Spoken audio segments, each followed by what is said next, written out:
Good morning, everyone. And thank you for your patience. The prosecutor is trying to make this case something it's not. You're here because you're going to judge my client, Christopher Schurr, on the decision of whether or not to use deadly force in a situation, on his decision and his belief that he was in fear of either great bodily harm or death. You are not here to judge the GRPD policy. You are not here to judge whether it was reasonable for him to chase Patrick Leoia.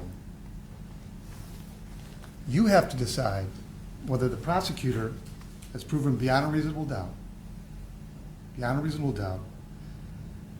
whether Grand Rapids Police Department Officer Christopher Schurr had a reasonable fear of great bodily harm and death. That is the issue.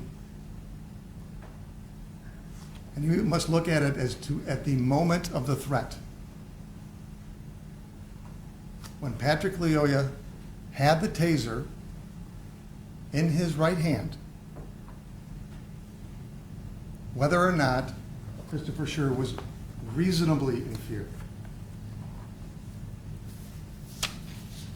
And the prosecutor has failed miserably. I want you to look at just the case that the prosecutor put on. And I would submit to you, the prosecutor didn't even meet his burden in their case.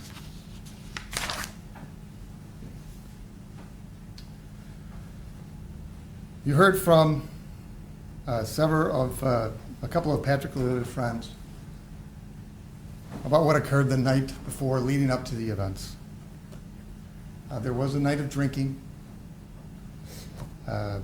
Leoia wakes up at 8 a.m. according to the witnesses who were there. He's with Aime Tuyasheme and David Bakuru. And the prosecutor put on evidence of how much everybody was drinking. That was the prosecutor's case. And that they got into a car. No one is suggesting that anybody should be executed because they're drinking and driving. That's absurd. And that's nothing to do with what happened here. Yes, he was drinking and driving. Is that a bad thing? Yes, but nobody's saying they deserve to be executed, and nothing like that happened. The issue is whether or not he was in fear after Patrick Leoia later on took his taser. So what happened is they get into a car, and it has a license plate from a different car. That means that the license plate belonged to a totally different car. Mr. Leoia and Mr. Tuyasheme and another person was dropped off so that person could take his kid to school, and then they drive around. They visit Mr. Leoia's new apartment. They stop to reload on Budweiser, and they're driving around again. When, according to Mr. Tuyasheme, they hear a noise in the car, and they were driving around. They take a couple right turns. They stopped on Griggs Street in Grand Rapids. And then Mr. Leoia quickly exits the car to see what's going on. According to Mr. Tuyasheme, he really wanted to hear what the noise was to try to figure out how maybe there was something wrong with the car. But at precisely that moment, and an incredible coincidence, that's when Officer Schurr had pulled him over. You can decide whether or not that was the case, whether or not that's even relevant. But Officer Schurr, it's irrefutable and undisputable, he had a valid reason to pull him over. The plates didn't match the car. He's a police officer, and that's his job. He's at work. It's 8 a.m. on Monday. That's his job. That's why he's pulling him over. And the prosecutor agrees it's a lawful stop. After getting out of the car, Officer Schurr gets alarmed. You can hear it in his voice. He orders him back in the car. 4 times, get back in the car, get back in the car. Why is he doing that? Because he's trained that if somebody jumps out of their car, that could be a problem. So he orders him back in the car, and Mr. Leoia refuses. Officer Schurr doesn't know why. He doesn't know why he won't go back in the car, but he just approaches him But he doesn't know anything about a broken down car, because did you hear Mr. Lula say anything about, hey, my car's not working? There's a funny noise. No. So we're talking about the knowledge and in the situation of the officer here. So what does he know? He just knows somebody jumped out of the car. Instead of answering lawful questions, which the officer is allowed to do, Mr. Lula decides to start questioning the officer. What'd I do wrong? And then Officer Schurr is asking questions at the same time. Neither are getting answers. Officer Schurr, he says, you have a license. What for? Do you have a license? For what? Do you have a license? What'd I do? Do you have a driver's license? Do you speak English? Because now he's wondering, maybe he doesn't understand what I'm saying. Mr. Leo answers that question, yes. Can I see your license? What did I do wrong? And then Officer Schurr just starts answering his questions. He tells him, well, the plate doesn't belong in the car. That's why I pulled you over. He's hoping to get an answer from Mr. Leoya. Do you have a license or no? Do you have a driver's license? Yes. Where is it? It's in the car. Get it for me. What did I do wrong? The plate does not belong in the car. He answers his question again. Police officers are supposed to ask questions at a traffic stop. They're supposed to get your ID. That's what a traffic stop is. And that's what he's doing here. And if you want to see how Officer Schurr responds when somebody actually complies in the smallest amount of way, watch this interaction. Look at his body language. Listen to the tone of his voice. When Patrick Lewis says, it's in the car, get it for me. Does he scream at him? No. He steps back, literally steps back, get it for me.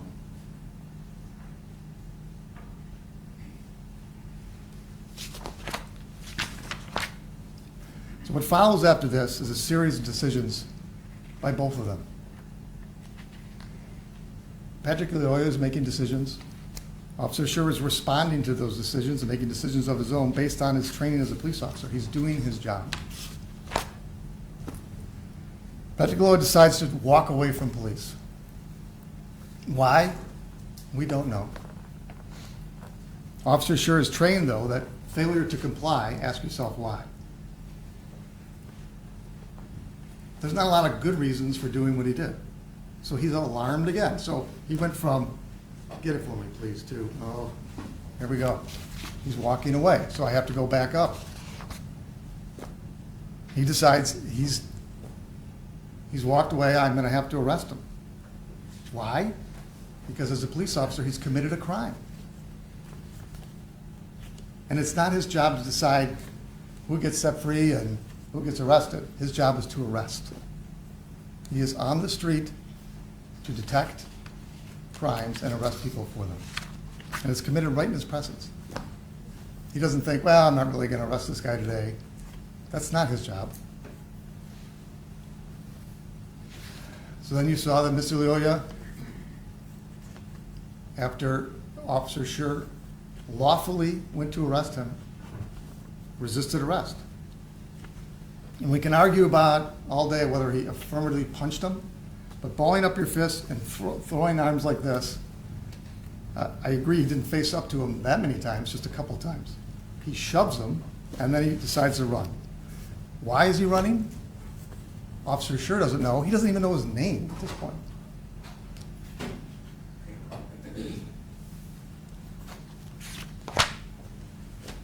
Officer Schurr does his job. He calls it in immediately. Gets on his walkie-talkie. All right, somebody's running, and he catches him. He's arresting him. Feet from the car. Why? Because he's a police officer, and that's his job. He's doing exactly what we expect him to do. He doesn't get to decide, well, I'm just going to let this person go. That's an option under his training, but he made the choice to pursue him. And Professor Stoughton agreed that the initial pursuit was fine. He's just mad that he disagrees with the fact that he didn't peel off once he got near on the other side of the car. And you saw that Patrick Lilloye continued to resist arrest. He lifts him off the ground. Why? Yeah, he's getting away. But Officer Schurr is not trained to figure out what the motive was for the fact that he's resisting arrest. He's just resisting arrest. He doesn't have time to ask him questions. Why? Please just stop. He's not answering anything that he's saying. He's telling him to stop.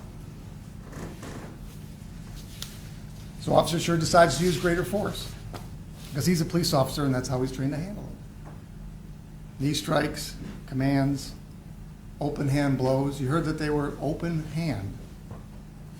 So he's not trying to hurt him permanently. He's using his open hand. That's how he's trained. And obviously they're not effective. He didn't take out a stick and hit him on the head or anything like that. He's trying to arrest him. That's why he's using intermediate force. He's trying to get him to command, to comply within the bounds of his training. Then you see Patrick Lilloye, he decides to get up and walk across the lawn with the officer in tow. Officer Schurr doesn't know why, but it's not his idea to go that way. Who's in control of this situation? He gets up. He walks him across the yard. Intermediate force didn't work. You hear Mr. Lilloye yell, "Get the keys." Well, it sure looks like he's developing a plan to get out of there. So Officer Schurr has decided, oh, he just wants to get in his car and go away, so I'll just let him go. No. It's his job to arrest people that are committing crimes. He can't just decide, well, I have to let him go now, because he's saying he just wants to get his keys and get out of here. The suspect doesn't get to decide when to get arrested. So he pulls out his taser. That's the next step up. It's perfect. Everybody agrees it's perfectly appropriate to use intermediate force here. Fires the taser. As everybody agrees, Mr. Lilloye grabs it and moves it to the side. That was Mr. Lilloye's decision. That wasn't the officer's. He didn't say grab the taser because he put it in front of him. This is not an affirmative act of aggression, reaching out. He grabbed it and he never let go. And he tries to get it from Chris. And look what the officer's decision here was. Did he pull out his gun? No. Did he go to deadly force here? No. He decides to physically try to get it back. He's got the taser in his possession. He won't let it go. And Patrick Lilloye decides he's not giving it back. The officer's yelling at him to drop the taser. Let go of the taser. And then the fight is on. They both want the taser. That's what they're fighting over. And Officer Schurr has a right to it, and Patrick Lilloye does not. And Officer Schurr did not use deadly force to get back the taser. That is not why we're here. They go to the ground, and the film goes in and out because Mr. Tuyashime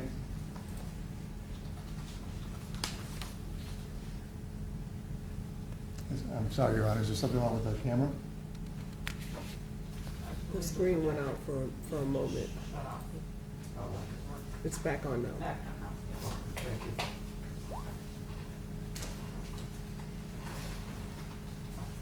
So you see this part of what's going on. They're both still trying to get it back. And you notice that there's a part where it starts in Mr. Lilloye's left hand. And then it's in his right hand. And 11 seconds go by. And you can't really see what happens. So we don't really know how Mr. Lilloye got it in his right hand, but we know it was in his right hand. And then you see Mr. Leolia roll over onto his stomach. Just like previously by Mr. Butler's house. He started on his stomach, pulls his knees in, and gets up. And that's exactly what's going on here. The taser is now in his right hand. Officer Schurr is trying to get the taser back still, and he can't. It's been switched. He's got exclusive control of it. He's on his back, yes, but why is he on his back? Because he's trying to get the taser back.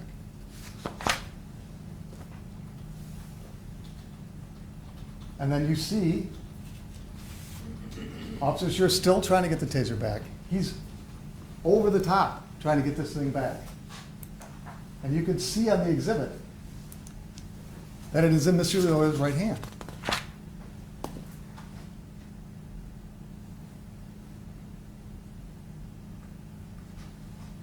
Right there. These slides, half a second apart. Half a second. This is how quick this is happening. It's a literal split second. Patrick Leolia has got it, holding it in his right hand. It appears from the video, it's consistent with the officer's testimony that he's holding it like a gun. It's clear in the video that it appears that Officer Schurr is being lifted up. Is he jumping up? No, he's being lifted up by Mr. Leolia. And the angle is turning, consistent with the officer's testimony.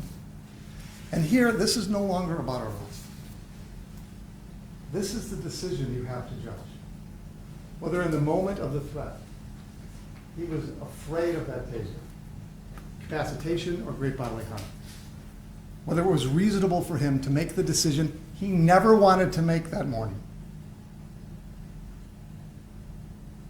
Christopher Schurr was at work,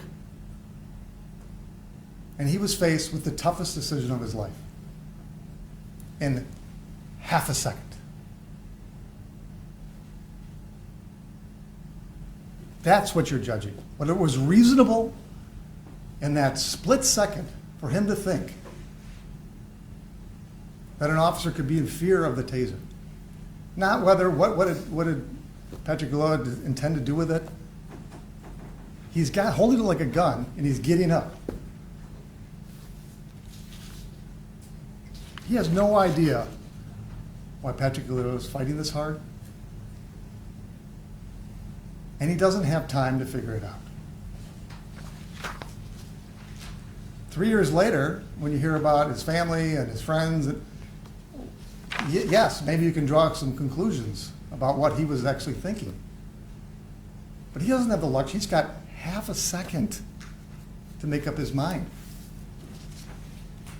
And at this point, Mr. Leolia has given him absolutely no reason whatsoever for him to believe he's not going to use it to get away. It doesn't matter why he's got held like a trigger. I mean, if he's just trying to get away, he's still going to disable the officer to get away.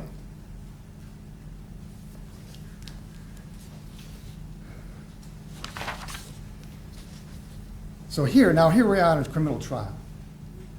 And so now you're asked to judge not what the best practice was, but whether or not in the moment of the threat, whether the prosecutor, with his burden, proved to you beyond reasonable doubt, all reasonable doubt, that he wasn't in fear. And to help you decide this issue, the prosecutor brought in some experts.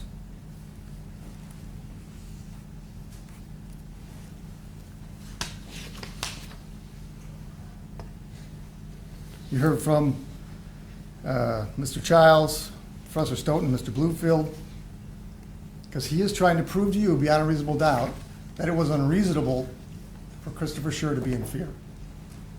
Beyond a reasonable doubt. And you heard from Mr. Childs. He works at Axon. It's the company that makes the taser. So he is an expert in tasers. A taser is a weapon. That's how they refer to it. and it's something to fear. The taser can cause incapacitation, even if the probes are discharged. If used improperly, a taser can blind or possibly even kill you. Probes can be reactivated once fired if they're lying on the ground. All you do is hit the button again. The wires can cause, even with wires, they can cause NMI, this incapacitation. They're insulated, but it's not a big insulation. It can get scraped off, especially if they're being dragged across the ground. The very next witness is Professor Stoughton. And followed him as Mr. Bloomfield. They wrote a joint report. And they've never heard of Brian Childs. Not really sure who he is. Didn't consider his opinions about the taser. How is that possible? They just flew in, gave their opinion, and flew out. It was their opinion. It's reasonable to use deadly force if going to be incapacitated. So they agreed. If you're going to be incapacitated and you're a police officer, you can use deadly force. It's reasonable to use deadly force if you're going to suffer great bodily harm. You don't have to lose an eye before using deadly force. That's what that means. But then here's where it differs. No objectively reasonable officer could be in fear of incapacitation from the taser, because no reasonable officer could have feared incapacitation or great bodily harm in this particular situation. In other words, the taser is not dangerous in this situation. So you heard from Brian Childs, and then you heard from Professor Stoughton and Mr. Bloomfield. And they completely disagree with the prosecutor's own expert on tasers. They say a taser is not a weapon or something to fear in this situation. The taser cannot cause incapacitation if both probes are discharged. It's unreasonable to think the probes can be reactivated after being fired. Wires cannot cause incapacitation if insulated, because it's so unlikely. The taser is about as dangerous as a thumb in your eye. And even Mr. Bloomfield admitted, unless you're holding it like a gun.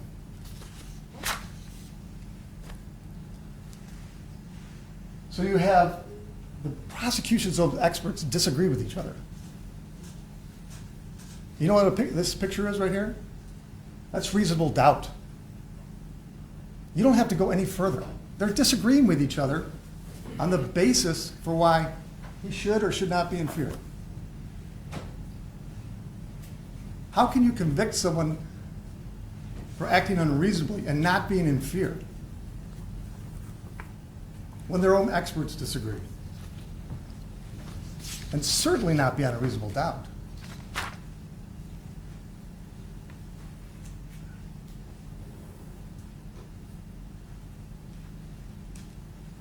Now, Mr. Stoughton and Bloomfield offer some more opinions. They admit they don't know how he's trained. And they essentially admit that there's no bearing on the ultimate issue of whether he reasonably could have used deadly force. But it has no bearing. These other opinions about the chase and the staying too close. Why are we discussing this? You're asked to determine whether or not the prosecution has proved beyond a reasonable doubt that he was in fear at the moment of the threat, and then whether it was reasonable. Why are we talking about GRPD chase policy? Because they're trying to distract you from the actual issue.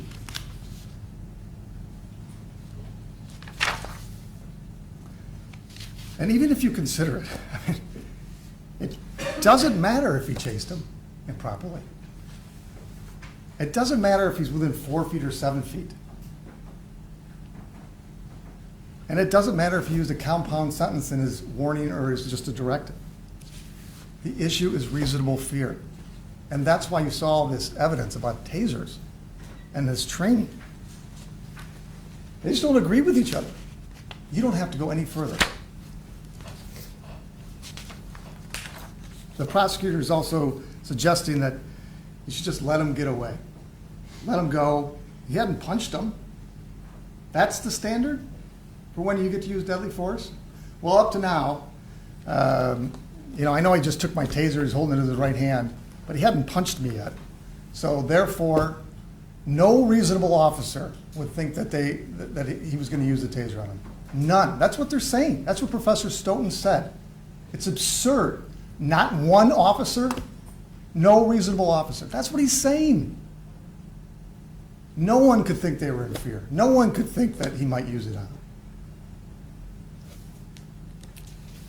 He's got to figure out that he's got some innocent motive for taking the taser from him after getting up 3 times before.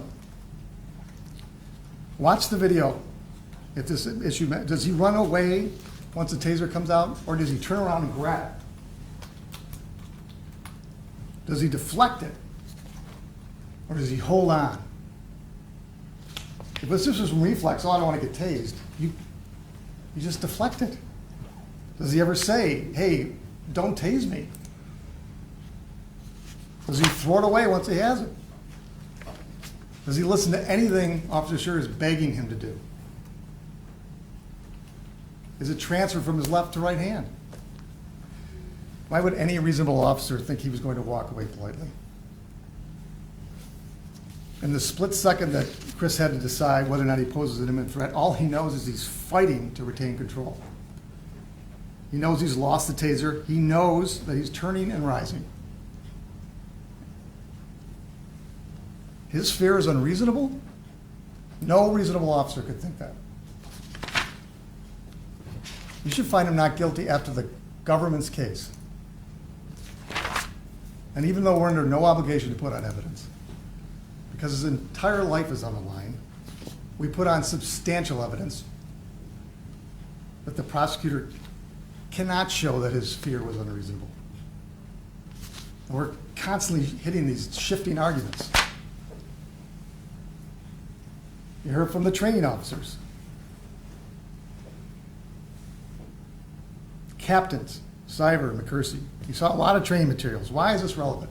Because you're considering the knowledge of the officer, not generally accepted police practices. They may coincide from time to time, but you're looking at what, he's a street cop. He's trained.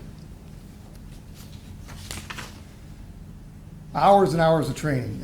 You saw a lot about taser training. Why are you seeing this? Because this is what's in his head of what happens when you get hit with a taser.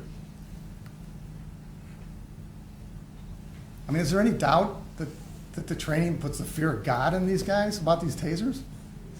They're weapons. You heard about firearms training, deadly force scenarios. One of you asked if they have implicit bias training. They do. This is a heavily trained department. And what is the point of all this training? Let me tell you about training. Officers are put in situations like this all the time, and you train because when you don't have time to make a reasoned decision with all the facts about everybody, you rely on your training. So when the time comes, you have to make a decision, you can act quickly.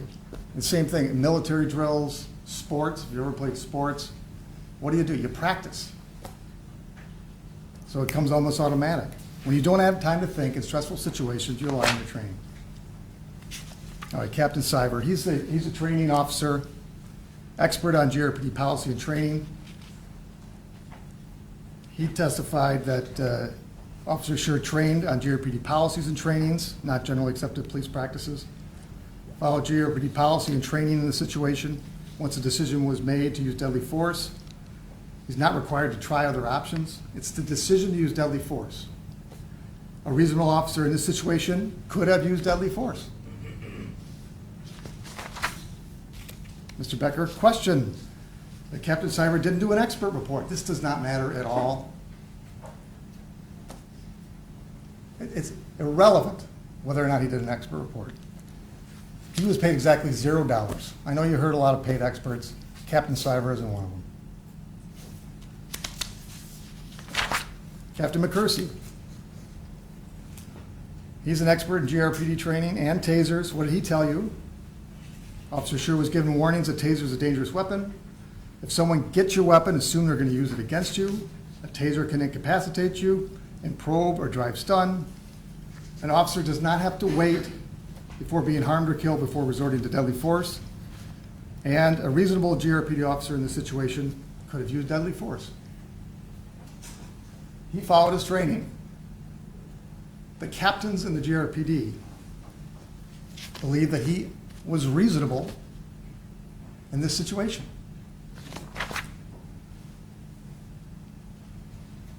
Now, let's talk about the prosecutors' experts on GRPD training.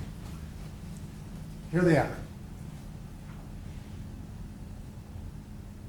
None.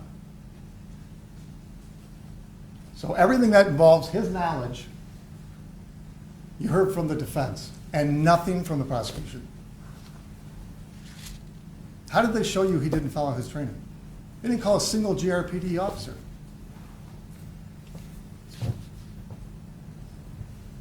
You know why he didn't call one?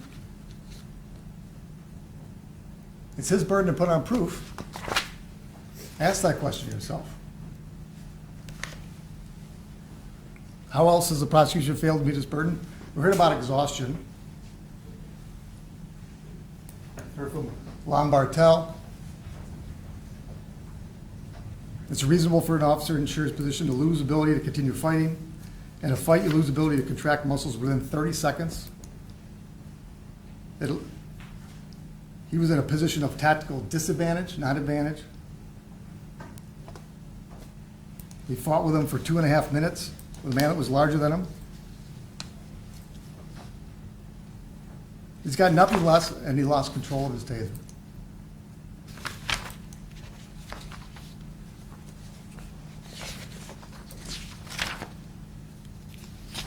Heard from Dr. Kroll. He wins the award for the smartest witness. He's a biomedical scientist. Why are we calling him? Because we're trying to refute this testimony by Professor Stoughton, who is not a taser expert, that you can't be incapacitated by this thing. So if you think that Professor Stoughton actually knows more than Mr. Childs, we called another expert. Drive stun can temporarily incapacitate you through disorientation. You have the probes, and then you have the drive stun. A scientist came and told you, yes, you can be temporarily incapacitated. And Professor Stoughton agrees, if you can be incapacitated and you're in fear of incapacitation, you can use deadly force. The drive stun can and has caused great bodily harm to sensitive areas.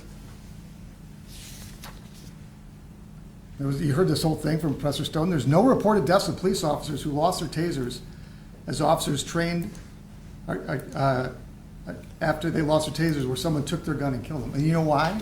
You also heard that answer from Dr. Kroll. Because officers are trained to use deadly force if someone gets your taser. That's why. He told you how many deaths there were.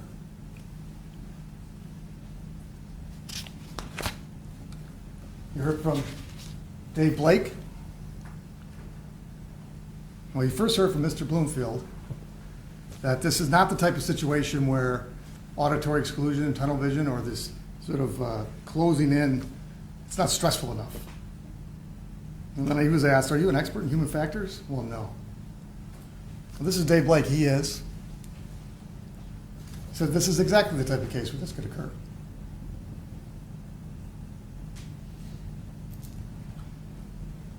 And that Chris did not have time to give a warning. That's it. That's how much time he's got to make up his mind. That's what you're judging him on. And that decision, not whether he chased him a minute and a half before, that's how much time he's got to decide, and whether that was reasonable under those circumstances. The prosecution suggests that you shouldn't credit Dr. Blake's testimony because he went to an online school. But yet, he wants you to credit Mr. Bloomfield's testimony, even though he didn't go to school for this. I'll let you decide who's more credible. So you heard from the use of force experts. They pretty much agree on a lot of stuff. We agree on the standard as trained. When you're in fear of great bodily harm or death, that means they can't you're not worried about a paper cut. It's got to be like stabbing, breaking a bone, or losing an eye. And of course, death. And if the prosecutor could show beyond a reasonable doubt that he wasn't in fear at that moment, that's the standard. You heard about the totality of circumstances. And you can go through these. These are the things you're supposed to consider when reviewing whether or not the decision to use deadly force was appropriate. And we agree that a lot of these things applied. But that doesn't mean he shouldn't have tried to arrest him in the first place. This just means, under the totality of circumstances, the decision to use deadly force was reasonable. You know what's not on there? Foot chases. Because it doesn't matter. It's the decision to use deadly force that you have to consider. And he was bigger than him. There were multiple people. He was stronger than him. He got his taser. He's in a bad tactical position, or if you believe Professor Stoughton, he's in a better tactical position. The fitness level, the exhaustion, it's raining. He's getting up with the taser in his hand, and he's right next to him. All these factors point to a positive decision to use deadly force. You heard from Officer Gady. He's a firearms instructor. It's deadly force is deadly force. All the experts agree on this. It's the decision to use deadly force that you're judging, not the location of the shot. Not one expert said, oh, you have to try to wing him or hit him in the hand or hit him in the side. That is not what these experts are saying. It's the decision. Am I in fear of imminent threat? Is there an imminent threat? Then I can use deadly force. The manner of deadly force doesn't matter, and everybody agrees to that. Where do they disagree? Well, you heard that the prosecutor's taser expert and the prosecutor's use of force experts disagree. And you also heard that their use of force experts didn't really rely on GRPD policies and Michigan law. Instead, they have this generally accepted police practices. And that's because Professor Stoughton and Mr. Bloomfield, they're viewing this in hindsight, and everybody agrees you shouldn't do that. It's a sort of a woulda, coulda, shoulda thing. If you go back in the jury room and say, you know, if he just had let him go, that is not the proper analysis. I wish he just, I guarantee Christopher Schurr wishes, in hindsight, that he had let him go. He didn't want to make this decision. But that's exactly what the prosecution is doing here. Monday morning quarterback, based on all kinds of issues that don't matter, it's the moment of the threat.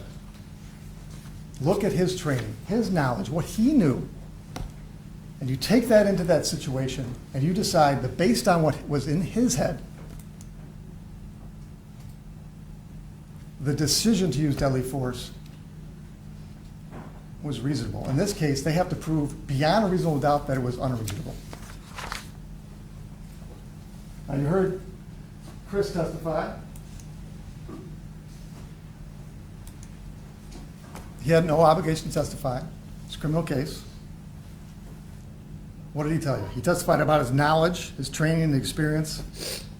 He was exhausted, running on fumes. He was alone. He called it in right away, but there's nobody there.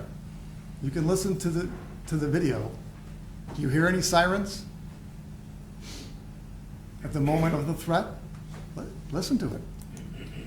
Crickets. Where is everybody? He testified he did everything he could to avoid using deadly force. He didn't pull out his gun as soon as he grabbed the taser. Probably could have under this training. What did he try to get it back? And he's screaming at the guy, let go of the taser. It's the moment of the threat. He testified that he saw the firearm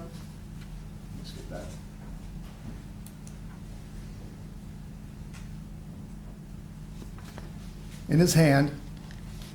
He was trying to he testified he tried to put the safety on, even. Couldn't do it.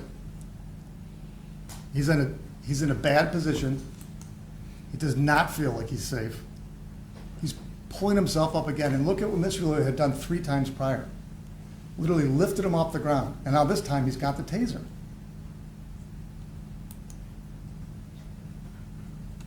It's reasonable for an officer to think in that situation that he's going to use it on him. It would be unreasonable for him to think he wasn't.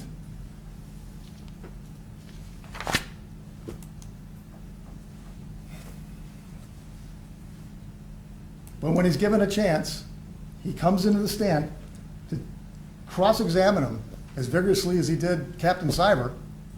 He barely even asks him about the moment of the threat. What is he asking about? You didn't have to chase him, right? That's the questions they got.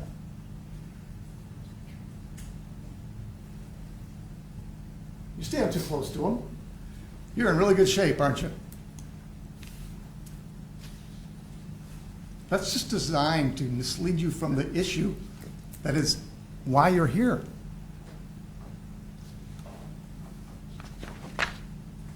He suggests that he's lying about the second pop because he said, look at the statement. Did he ask him about hearing it? Nope. He just wants you to look at a statement that was done. As Christopher Schurr testified, I kind of wrote it like a police report after seeing the video. I mean, this video was out there right away. That wasn't his fault. And then you have the state police asking for a statement, and he's got counsel already. And he signed it, so it's attributable to him.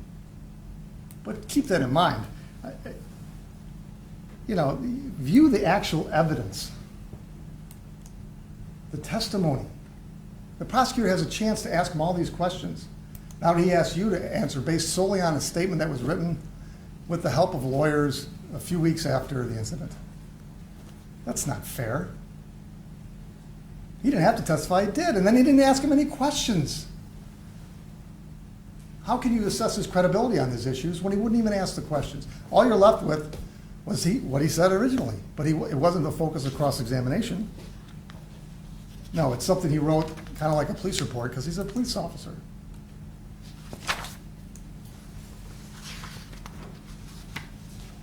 And look at this exhibit right here. If you're wondering whether he's exhausted,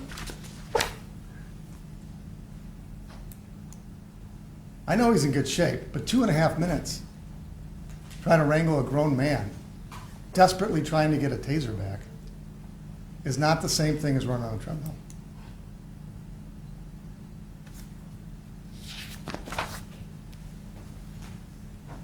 So you're going to hear about the law, and I think I have already stated over and over again what the issue is. Nowhere in here will it say, please consider whether or not Officer Schurr's complied with policy. Nowhere in it will say, hey, maybe we should change GRPD's foot policy. Please give us your thoughts on that. No. That's a distraction. Go to the next one. The relevant consideration is not what defendants should have known or done, but rather what a reasonable officer with the knowledge and the situation of the arresting officer could have believed at the moment the officer made the decision to use deadly force. That's why we're here. Professor Stoughton and Mr. Bloomfield say it was no reasonable officer could have thought he was in fear. We don't think the prosecutors come close to meeting that burden. If you start discussing whether or not GRPD should have a foot pursuit policy, stop, because that's not relevant. Look at the moment of the decision. It's the decision. Please, just look at the decision and whether or not there is enough there for any reasonable officer to think he might be in fear of harm. You're going to hear also that police officers do not have a duty to retreat. And this is important because private citizens do. Like if he wasn't a police officer and you saw this, then yeah, he put himself in a position he shouldn't be in. But Officer Schurr, he's not supposed to be retreating. He doesn't have a duty to retreat because he's a police officer.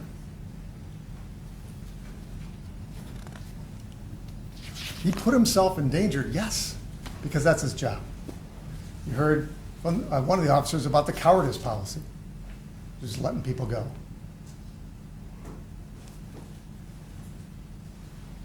You have to be sure that he wasn't in fear of great bodily harm or death before you can convict him of murder. Now, we go to the next one, please. Honestly, or go back, I'm sorry. One more.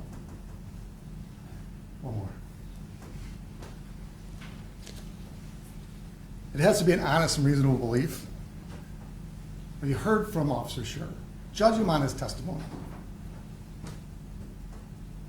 And judge him, his testimony in comparison to what you saw in evidence from the video. You heard him say that Mr. Leolia had exclusive control of the taser, and he did. You heard him say that he was completely exhausted after a minute, and you saw how he was 4 minutes after. And if there's any question whether he feared that taser, whether he had an honest belief, if he doesn't fear it, ask yourself, why is he trying to get it back? What is he, even after the second discharge? Does he stop for a second and slow down after that second probe goes? No, he's still going gangbusters trying to get it back. Why would you turn the safety on if it's as dangerous as a thumb? It doesn't matter what Professor Stoughton thinks about thumbs and tasers. It matters what he thinks. And look at the video. Does he slow down for a second? He's fighting as hard as he can to get that thing back. He's going over the top of him. He's putting himself at harm. Yes, because he's trying to get it back.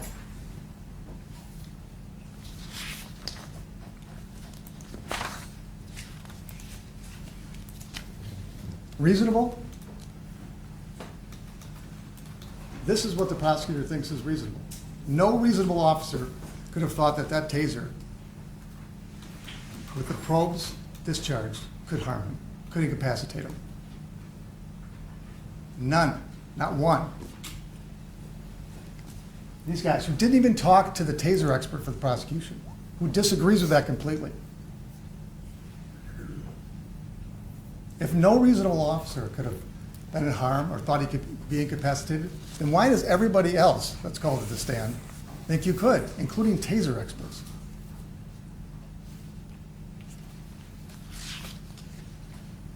Especially when handled by an untrained person.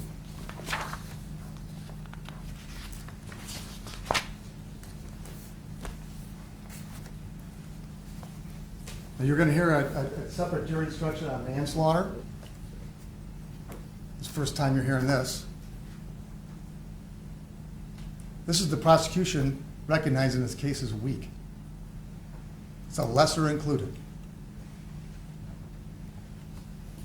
It's for cases where someone didn't intend to shoot the gun. Officer, he got up there and he told you, yeah, I intended to use deadly force. I intended to shoot him. But it was justified because he had the taser and I was in fear. This is not a situation where someone gets in a fight and they don't really intend to kill him, but they lose their cool in the heat of passion before they have time to cool off. They kill someone and didn't really intend it. That's a lesser included. That's not this case. And justification of self-defense is a defense to both of them. So if you find that the prosecutor hasn't met his burden to show that he was unreasonably in fear, then you must acquit to both of them.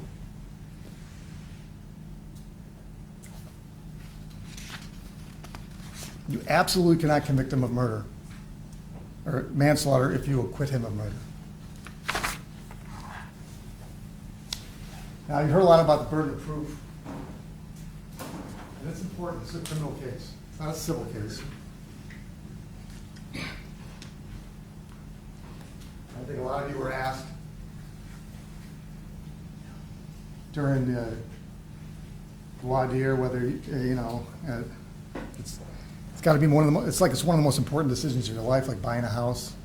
I agree. It's got to be, this decision is as important as those.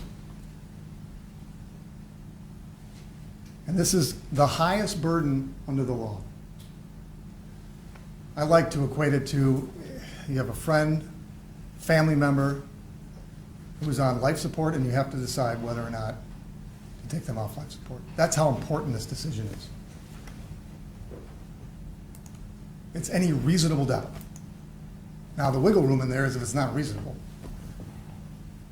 If it's an unreasonable doubt, then that's not something you should consider. It has to be a reasonable doubt. If you have any sliver of reasonable doubt, then you must acquit. They have to prove beyond a reasonable doubt that he wasn't in fear and that his use of deadly force was unreasonable. If you back this thing, well, he might have been justified, you must acquit. He could have been justified.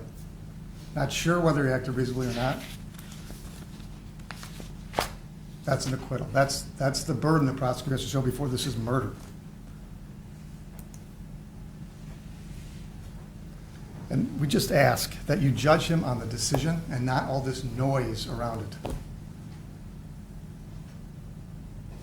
It's the split second. Any reasonable officer? This isn't murder. What an impossible decision. Make up your mind.